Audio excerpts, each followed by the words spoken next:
आज हम लेकर आए हैं एक ऐसी रहस्यमयी कथा जो केवल सर्पों की नहीं बल्कि समय और जीवन की कहानी है। हम बात करेंगे शेषनाग और वासुकी की, दो ऐसे नाग जो न केवल पौराणिक हैं बल्कि सृष्टि के आधार स्तंभ हैं। तो चलिए आरंभ करते हैं इस अद्भुत यात्रा को एक प्रश्न के साथ। क्या शेषनाग और वासुकी केवल नाग थे या वे समय और जीवन के प्रतीक थे? शेषनाग और वासुकी की उत्पत्ति एक ही परिवार से हुई थी, कद्रु और ऋषि कश्यप से। कद्रु दक्ष प्रजापति की पुत्री थी और विंता उनकी बहन। दोनों का विवाह महर्षि कश्यप से हुआ। कश्यप ने अपनी पत्नियों को वरदान देने की बात कही। कद्रु ने मांगा 1000 तेजस्वी सर्पों जैसे पुत्र। विंता ने मांगा केवल 2 पराक्रमी और महान पुत्र। समय बीता। कद्रु को जन्मे 1000 नागपुत्र, जिनमें वासुकी और शेषनाग प्रमुख थे। विंता को हुए 2 पुत्र, अरुण और गरुड़। लेकिन एक दिन कद्रु और उनकी सर्प संतानों ने मिलकर विंता के साथ छल किया। इससे दुखी होकर शेषनाग घर छोड़कर तपस्या करने चले गए। गंधमादन पर्वत के बद्रिक आश्रम में उन्होंने वर्षों तप किया। ब्रह्मा जी प्रकट हुए और बोले, शेष, तुम्हारा मन धर्म में स्थित है। मैं तुम्हें एक विशेष कार्य देता हूं, धरती को धारण करना। यही कार्य उन्हें ब्रह्मांड की स्थिरता का आधार बनाता है। सनातन धर्म में हर कथा के पीछे गहराई होती है, प्रतीकों का विज्ञान। शेषनाग और वासुकी केवल विशाल सर्प नहीं, वे काल और प्राण के प्रतिनिधि हैं। शेषनाग काल, टाइम। वे समय के चक्र को संतुलित करते हैं। जब ब्रह्मांड डगमगाता है, शेष उसे अपने तप, ज्ञान और धैर्य से स्थिर करते हैं। इसीलिए भगवान विष्णु शेषनाग पर विश्राम करते हैं। वो काल से परे हैं। वासुकी प्राण, लाइफ फोर्स। वासुकी उस ऊर्जा के प्रतीक है जो हमारे शरीर में बहती है, कुंडलिनी।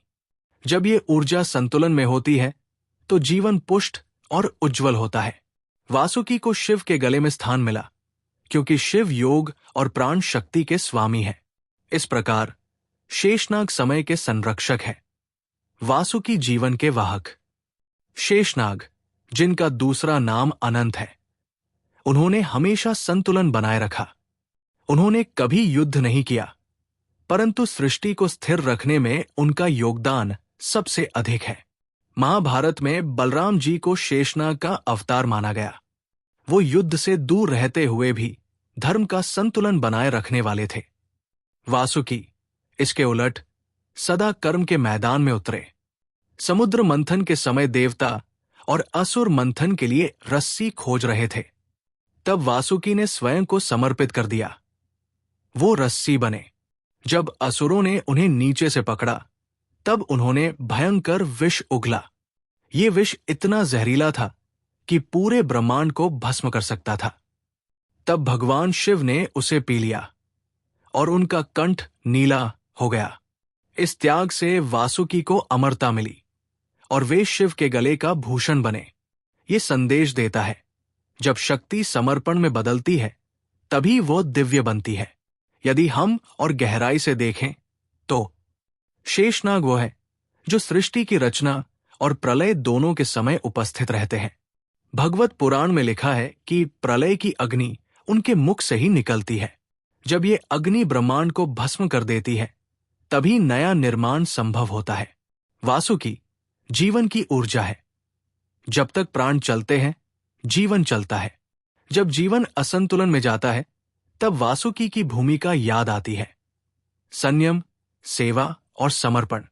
शिव की गर्दन में लिपटे वासुकी दर्शाते हैं कि जीवन और मृत्यु का संतुलन कितना नाजुक है। शेष समय का प्रवाह, वासुकी प्राण का प्रवाह। इन दोनों के बिना सृष्टि नहीं चल सकती। तो मित्रों, आज आपने जाना कि शेषनाग और वासुकी केवल नागराज नहीं बल्कि समय और जीवन के वाहक है। वे संतुलन और समर्पण के प्रतीक है। एक ब्रह्मांड को स्थिर करता है, दूसरा उसमें ऊर्जा भरता है। शेष के बिना सृष्टि थम जाएगी, वासुकी के बिना सृष्टि जीवित नहीं रह पाएगी। इन दोनों के माध्यम से हमें ये सीख मिलती है, शक्ति वही है जो संतुलन में हो, और समर्पण वही जो सृष्टि को चलाए। अगर आपको यह वीडियो पसंद आया हो तो इसे लाइक करें, अपने मित्रों के साथ शेयर करें और चैनल को सब्सक्राइब करना न भूलें। हम फिर मिलेंगे एक नई रहस्यमयी और ज्ञानवर्धक कथा के साथ। जय श्री हरि, जय शिव शंकर।